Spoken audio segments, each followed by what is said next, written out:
We understand that the former president has stopped by his West Palm Beach, Florida headquarters now, his campaign headquarters in Florida. And let's watch and listen.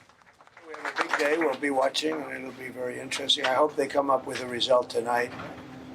They say areas that were winning big, they might not be able to come up with it for 2 days. It's just a crazy thing.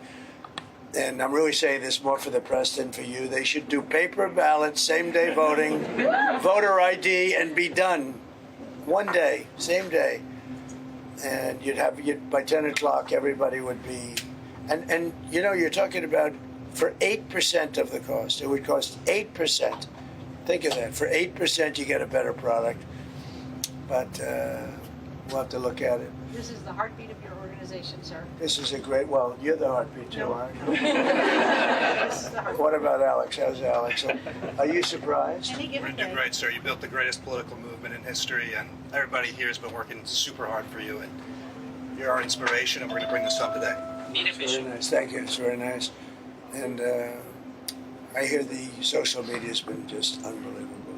You make it easy for us. You give us a lot of Joe content. Rogan has been just he's a great guy, and that was a big thing. That he did that. He just doesn't do that, and that he did that. I think it meant a lot. So all over the country, I hear it's all red, and we don't need that. You know, we went in with a very big lead, so we just had to sort of keep it. But I hear it's beyond that, and it's a movement. There's never been a movement like this, and we're going to turn our country around. We're going to not let people that murder people come into our country. We're not going to let drug dealers come into our country and terrorists come into our country. Little things like that, people are not going to stand them, and that's why we're doing well. But you know what? We still have a time to go, so let's make sure that we have this under control. And some of you I'm going to see tonight, I would imagine. I hope all of you. So I'll be seeing you tonight, and it'll be great. The First Lady's coming with us, and she's really impressed by the job you've done. Would you like to say something? A great job. Thank you so much for all your support. And it was hard work. I know it's hours to hours, and I know how hard my husband is working non-stop. So, but thank you for all your support. Great job. Thank you.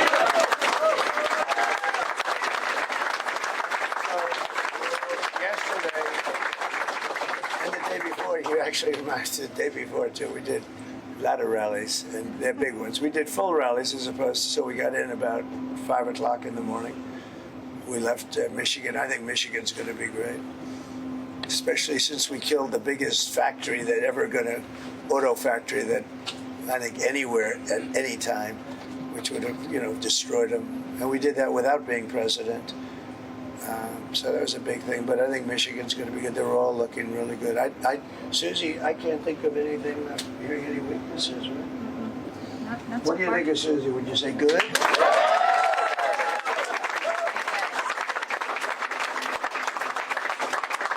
Well, we just wanted to come over and pay our respects. This is really great, and we're going to see you tonight, and hopefully they'll be able to get these expensive computers going. The reason you use computers is to make time so that it's like fast. You don't use them so that you have to come up with an answer 3 days later, and that's a little scary when they say, what are they doing? You use a computer because it calculates quickly, and you use paper because you save cost. But the paper turns out to be much quicker than the computer. There's something wrong with that, so we don't like that. But there are a lot of things that are happening in our country that have to be changed, and we'll do it, and we'll do what's right for the country. And I think that's why we're doing well. But let's see if we can close it out. But it would be, I just asked about it, wouldn't it be nice if after spending billions of dollars that they could have a computer give an answer by like 10 o'clock in the evening? Doesn't make sense, does it? Doesn't really make sense. It's crazy. Thank you very much. We'll see you later. Have a good day. And you're going to be watching, and they're going to be watching. Make sure there's no cheating, right? There's going to be no cheating. Okay. Thank you, everybody. I like that.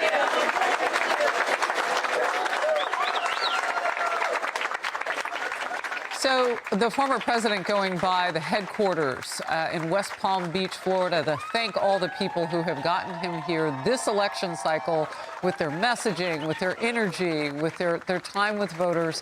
He wanted to give them a thank you. And at one point he says, there's never been a movement like this. You are the heartbeat of my organization. So you have that there. Kaylee. All right. Well, you are looking now, it's an aerial look, in fact, at Cranberry Township, Pennsylvania. Voters in this community will play a crucial role in deciding which candidate will take the state. And on a stage in Pennsylvania last night, I couldn't believe this, Oprah Winfrey added her voice to the unhinged hysteria that Trump is a threat to democracy. And if you are watching or hearing me right now, and you haven't already, you have got to vote. And listen, I know that some of you are feeling burnt out and bruised and maybe inconsequential. Nothing could be further from the truth. We don't get to sit this one out. If we don't show up tomorrow, it is entirely possible that we will not have the opportunity to ever cast a ballot again. We won't ever vote again if her side doesn't win. I mean, that's crazy. We will have another election, as we always do, 4 years from now. If she's talking about the women vote, not sure exactly what she's talking about there. We have a 19th Amendment in this country. And the chances of overturning that, Jonathan Turley, I saw this morning, and I just thought we could fact check Oprah, so let's pull it up, constitutioncenter.org. And simple odds, the chance of any constitutional amendment being repealed would be roughly the same as a person living to 80 years old being struck by lightning during their lifetime. Unlikely, Jonathan Turley. Yeah, the problem is that we've seen this before. You know, in The Indispensable Right, this book I just finished, I go through the periods of rage politics, rage rhetoric. We've had it before. You know, it's not unique. But what people don't admit is they like the rage. You know, it's contagious. It gives you a license to say and do things you wouldn't say or do. Oprah is the latest voice in this panic politics. And it's losing its resonance with people. You know, this country has been through over 200 years of strife, wars, depressions, things that would reduce most countries to a fine pumice. And we are still here because we have a system designed to survive. And right. It really troubles me deeply to hear people, smart people like Oprah, fueling this hysteria instead of telling people, look, we're going to be okay. You know, that we have something unique here. We are unique as a people. And let's have this election. Let's feel the passion. But let's come together as we always have.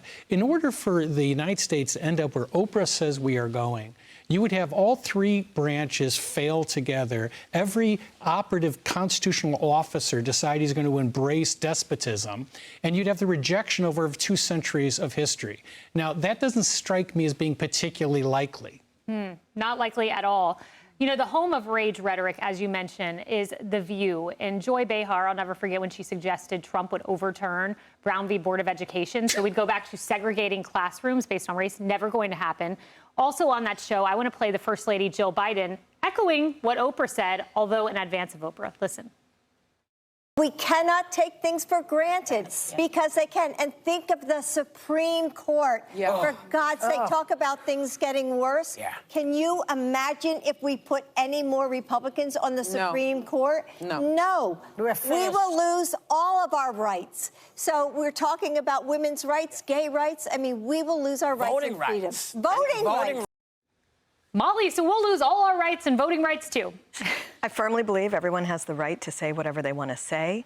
And I just was talking about the lower impact of our propaganda press. The thing is, they do have a lot of impact, though. And there are a lot of people who only listen to shows like this. They only hear what Oprah is saying. And some of this is just downright irresponsible and unhelpful, particularly in a climate where we've had 2 assassination attempts against the person that they say is such a threat to democracy. And so it would be great if we could actually have debates and discussions about what is the best way to handle foreign policy, or whether, as the Kamala Harris, Joe Biden administration has done, cooperated with social media companies to censor American speech and debate. We need to have those real discussions. This type of outsized rhetoric is not helpful, and it's not going to help people accept election results should they lose. And it's just, you're not doing a service to people. That's a good point. You know, Emily, and the irony is, I seem to remember Tim Walz talking with AOC on this weird video game to try to relate to men, presumably, talking about getting rid of the filibuster. So who's for getting rid or changing institutions? Yeah, I think it has been obvious, quite clear to us as we've been talking about it, that the concepts put forth by the left are the ones that are the most frightening and the ones that wrest the power away from the people. I agree with you. Professor, rage is the currency of the unmoored. And the reason why it has been allowed to fester in this country is because it's outside those that are grounded in faith and outside of these things that are ephemeral. I believe very deeply that actually rights have been totally at stake, but here's why. It is the Taliban, for example, that has removed the rights of women to vote, of girls to go to school, and that occurred in the dearth of leadership there under Kamala Harris's watch. So the irony to me is, as we see this hyperbole coming from those figureheads on the left, the reality is that that is facing humans right now. Those things are facing our allies, people that we abandoned under Kamala Harris's watch. You know, they talk about the sky falling with climate change. It was Oprah Winfrey who cleaved the Hawaiian island for the freeway to her house. Like, the hypocrisy, the deep, rampant hypocrisy of this administration and the left, but twisted in the mouthpieces of this to fearmonger that it's President Trump who would somehow take away everything from us when that's the opposite of what would happen, is so deeply disheartening to me, for the reason that there are, in fact, people who do listen to that drivel, but I hope not today. I hope today the truth succeeds. And after shouting fascism, I just want to say Kamala Harris chose to close on what she would describe, I think, as a high note by not mentioning Trump, but maybe she should have had a word with her surrogates. Look, she's doing 7 radio interviews today. Trump is out there voting. He's doing things. He's in front of cameras. I'm not saying that what she's doing is not important, but she still hasn't given an official news conference. So being with reporters on a day like today, when he can, you know, just automatically start to answer questions. And look, you can grade how he does or whether you like his politics or whatever, but it's harder to grade hers on this day because she's not out there with reporters. So those 7 radio interviews, my ignorance is, I don't know how many questions they'll ask her and how many of those are by reporters. But I do know that they'll be in communities where perhaps they're not reaching quite as many people as Joe Rogan's podcast. And the curiosity that you talked about there. And as far as Oprah's concerned, look, I think you hit the nail on the head, Jonathan Turley, as you are wont to do. I feel panic.